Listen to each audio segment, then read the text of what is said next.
Oh,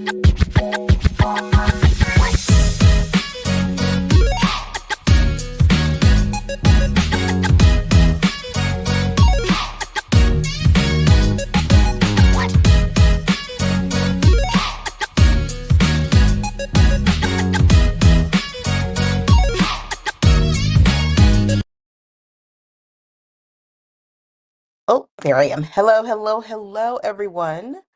There we go. Welcome to Women in Transition. It is Dr. Sasheen, your host. Welcome back to the podcast. If you're listening to the podcast on any of the places where you get audio, you can't see me waving at you, but I am waving at you. If you are on YouTube, then you can also see me waving at you and also see me fiddling with the microphone. Hang on a minute. uh, okay, there we go. And you can also see me fiddling with the microphone, which, it's a thing. I fiddle with the things behind the scenes. Okay, so welcome back to Women in Transition. What are we getting up to today? Well, you know what? It's been a week. It's been a while since I've had a chance to get on here and talk to you. But we're back in the saddle again, and we're going to talk about why you really need to get out of your head when it comes to making some important decisions at this time in your life. So, the last video I did, I talked about how we are becoming cognitively more efficient as we get further into our middle years, the muddy middle, as I like to call it. Not really that muddy based on the science, but sometimes it can feel muddy because we got a lot of stuff going on. But what I want to focus on or bring us back to, and I hope that you stick around for the whole episode because I think you're going to really appreciate what I have to say about relationships and the time to move on from certain things. What I really want to point out is that we have this tendency to believe that, especially the Gen X generation of women, we have been programmed, socialized, however you want to look at it, to feel as though if we could just communicate our wants and needs, if we can just communicate well with people, then bad things or the things that we don't want to happen to us or the things that we want to see happen will take place. And that is not the case. So today I'm going to talk to you about why you run the script in your head about how life is going to go, and then you act on that script, ignoring some really big red flags that the path that you're on is not, you're not supposed to be there, either not supposed to be there anymore, or not supposed to go down that direction at all. And it's time to move on from some of those scripts that you have in your head that are turning the middle years into the muddy middle when they just don't have to be. Now, in full disclosure, I am not I am not offering legal or financial advice, but I am talking about communication and relationships and mindset and proactively taking control of some of the things that have made your life a little bit crazy up to this point. So let's get into this a little bit. Before I do that, if you are listening, please subscribe to whatever podcast channel and make sure that you like our station so that you get notifications when we drop another video. And if you're watching on YouTube, again, hey, hit the subscribe button and hit like on the video because the algorithm requires us to, people to respond and say, hey, we want to hear more about this, about what she's talking about. So I was listening to a conversation the other day. I wasn't eavesdropping, I was listening to a conversation. And it struck me that, first of all, let me give you the backstory. The conversation was one of those where a relationship was circling the drain, right? As sometimes relationships are wont to do. And the person was saying how she'd been very clear what she wanted. She had articulated her desires. She had looked at the person that she was wanting a relationship with, and she had said, here is the life that I want to build with you. Here's what I want to give to you. Here's how I want to love you. And the person in response was like, I want those things too. I think that's wonderful. I just have these few little other things over here that might get in the way. Now, I'm trying to be very discreet in how I um, tell this story. But the reality is that the woman was looking at this relationship as a wonderful place for them to grow together. And the man was looking back at the relationship as a wonderful place for potentially things good to happen. But there was this other part that both of them were choosing to ignore. And that was is that he was still grieving the loss of a relationship that he'd had 5 years previous. And he hadn't really gotten over that, even though 5 years had passed and he believed he should be over it. He wasn't really over it, and he was expressing that. And I bring this up because I think it's important when we're thinking about what we want out of relationships, out of our lives, out of the path that we're on. When we're thinking about what we want and who we want to walk it with us, oftentimes in our head we see the reality one way, right? But then we get presented with um, an alternate version of the reality that we want. And instead of saying, I don't want to alter my version of reality to fit this narrative. Instead, we go, you know what, I can probably live with this altered version of this and make it okay enough for us to be together or for me to do this thing. And then when it falls apart or fails to meet the expectation that we really had about what we're getting into, we don't know how to let go because now we're committed to the alternative instead of staying committed to the original plan. And if you've lived on the planet long enough, as most of us have, we've made decisions that didn't serve us, right? And we've made decisions that have served us very well. Key to most of this decision making is the belief that the plan that we're on is the one that we're supposed to be on. What I need for you to start thinking about, and this is bigger than just the story of the man and the woman, but that's where we're starting. What I really need you to start thinking about is, why are you so resistant when the alternate reality that you are living doesn't work? And part of the reason that we get so resistant is because we don't want to admit that we just ignored the signs, that we just ignored the huge billboards sometimes, but they're not always that obvious, that we just ignored the signs and we don't want to appear foolish. We don't want to appear stupid. We don't want to be called to the carpet and shown a mirror up to things that we already saw in the mirror, and we just chose to ignore them anyway. We just chose to ignore them anyway because we believed, wrong or right, right? We believed that the alternative reality that we were presented would be just as good as the original reality that we wanted. And when the alternate reality, sorry, me and this order having some issues today. When the alternate reality turns out to be craptastic, well, now we can't turn our back on it, right? We can't turn our back on it because we've invested time and effort and energy and skill and love and money and food and whatever. So to turn our back on it means to turn our back on our investment. And we can't do that because our ego is in play.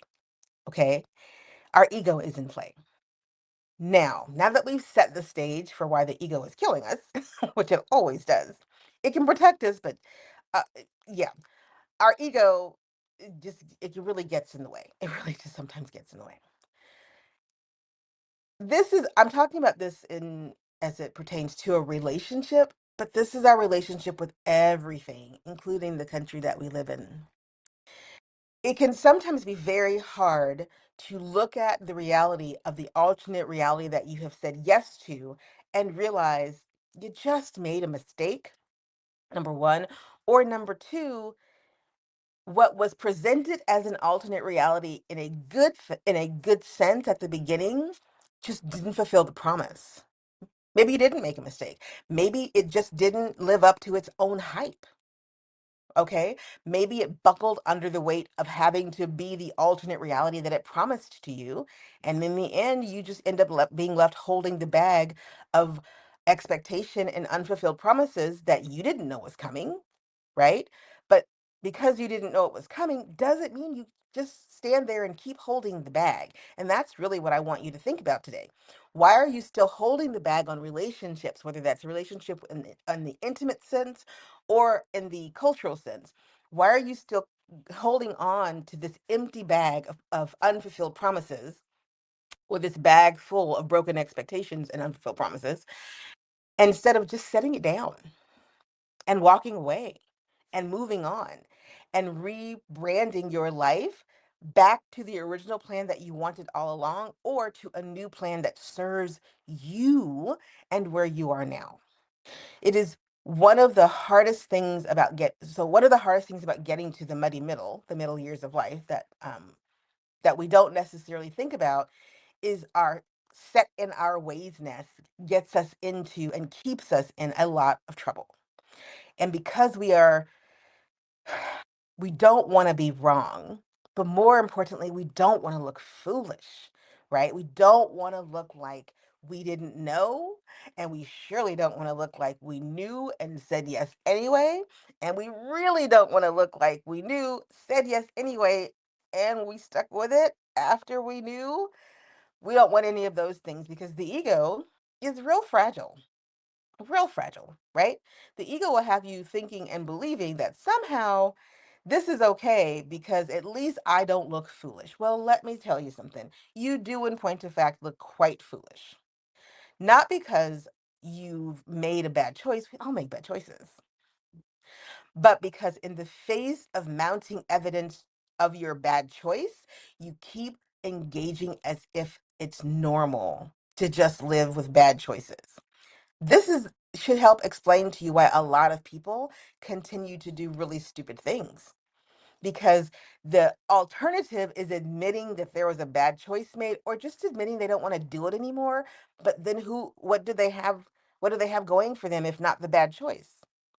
This is where getting out of your head has got to start. You have to stop attaching your worthiness to the bad choice, attaching your worthiness to the choice that's killing you, attaching your worthiness to the relationship that drains your bank account every other day without your permission, attaching your worthiness to the disrespectful relationship that hasn't fulfilled you in any way, attaching your worthiness to a culture or a country that has systematically and consistently try to break you and your kind down, right?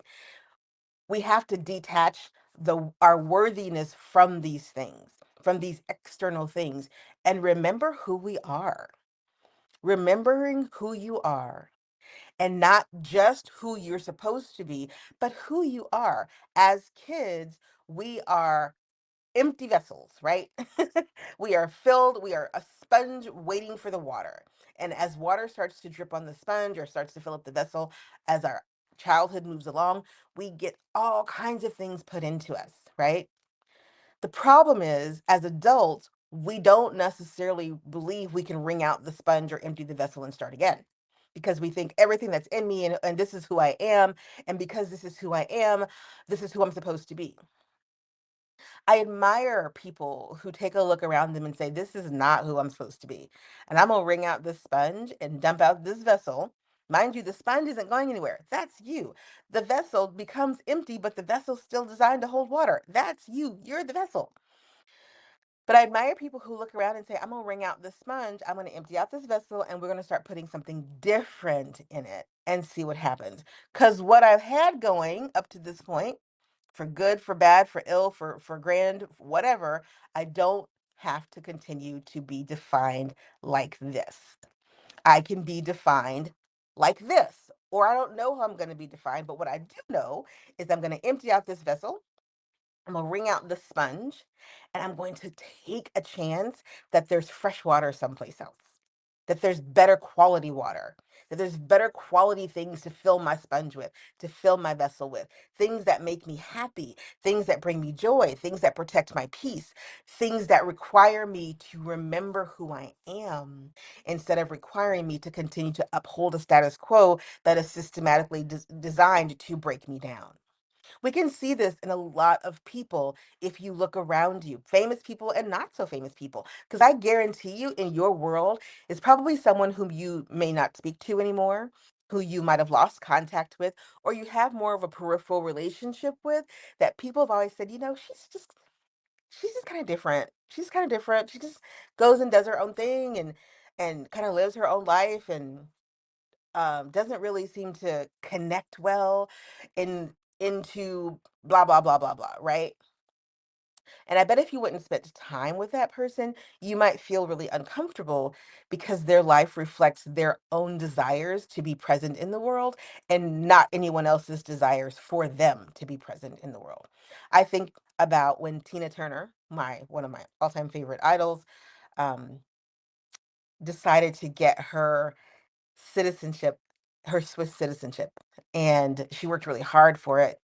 Remember her talking about learning the language, learning the history. Imagine if Anna Mae Bullock, which was Tina Turner's original name, imagine if the path that took Anna Mae to Tina, which was the path with her and Ike Turner, had been the only path that she ever felt like she was supposed to walk because of where she came from, Anna Mae, who she became, Tina Turner, in a certain way with a certain person, Ike Turner. Imagine if she had just stopped there and said, "This is the only life I'm supposed to know. I can't know life any other way. And so, therefore, this is how my vessel is going to always be filled with this stuff." Instead, she started to pour out little bits, wring out her sponge a little bit here and there, and allowed other types of material to come in. Buddhism, chanting, changing her diet, becoming more focused. So that when the time came for her to start over, I'm not talking about all the stuff with her and Ike because that was the smallest part of her life, not the biggest part of her life. But when the moment came for her to start again, she wasn't filled up with all the stuff that held her in one place. She walked away, she started over, and she wrung out the rest of the old stuff and said, "Let's see what I can do. Let's see what I can do." And we know what she did. She went on to become the powerhouse Tina Turner that we know and love, and she became something so much bigger than she had been before. Now, you may not have Tina Turner esque dreams in your life, but I guarantee you that if you stop believing that where you are and who you are now is all you're supposed to be, then you would have a dream that looks very different than the one that you have now. I know this because I am a queen at transitioning my life when it feels like my vessel is full of the wrong thing. And I will wring out a piece of that sponge. I may not be able to wring out all of it, but I will wring out a piece of it so I can start adding in a new thing that maybe starts to wash away the stuff that I need to wash away. Or maybe it's time to dump it all out and just start again. You have to get out of your head and stop feeling as though the world is going to think me a fool if I do X, Y, and Z. No one's going to understand if I decide to start over again. No one believed that Tina Turner, the bluesy gospel singer, the bluesy rock, jazzy rock, I get singer, could become a rock star. A rock star. No doubt about it, rock star. No him hawing rock star, right? Leg kicking, dancing, shaking, shimmying, growling. No one saw that version in the Acid Queen, even though it was there. It wasn't there the way it was going to be. And by pushing away some the stuff that had made her famous and saying, "I'm willing to start again. It is time to move on from that version of Tina. I can make I can make this something else if I can open myself to the possibilities of what's coming." So she started over in Vegas, and that's how she fell in love with costumes, right? Um, she began again. She got out of her ego immediately that said, "You have to stay singing bluesy R&B music. That's who you are. That's how you got famous. That's how you got all the accolades. That's how y'all got the money, right? You have to stay there." And she said, "I will start with nothing.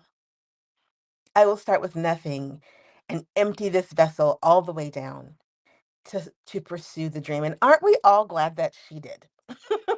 Aren't we all glad that she said, "This vessel will be filled with something better than what I've had before," and believed in it and started walking that direction? Did it take a while? Absolutely. But if you're listening to the sound of my voice, she started over at 40, 41, 40, 41. So many great women started over in their 40s. If you're listening to the sound of my voice and you are of the Gen X generation, 45 in the into our 50s now, this is your time. This is your moment. It is time to move on from any narrative that has kept you where you are, a filled vessel full of things that are bad for you, that are poisonous to you, and that are killing you. And it is time to absolutely think about what is next and then act on it because we're done with the thinking. All right, that's all I have for the moment. Thank you so much for tuning in. It's Dr. Sashita Women in Transition podcast. I really hope that you do hit the subscribe button and you like this video and share it with someone who you know has been on the fringe but is looking for the way, who's looking for a way forward. Tell her to listen to my video. Tell her to leave me a comment. Let me know, where are you? Is your ego standing in your way still? Can you get out of your head and stop thinking that you look foolish because you got a little gray hair? Maybe you're a little bit heavier. Maybe you're a seasoned professional at one thing, but what you really want to do is go off and do something else. Can you get out of your head so that you can get on with your life? It's Dr. Sasheen. I'll see you very soon. Take care, everyone. Bye for now.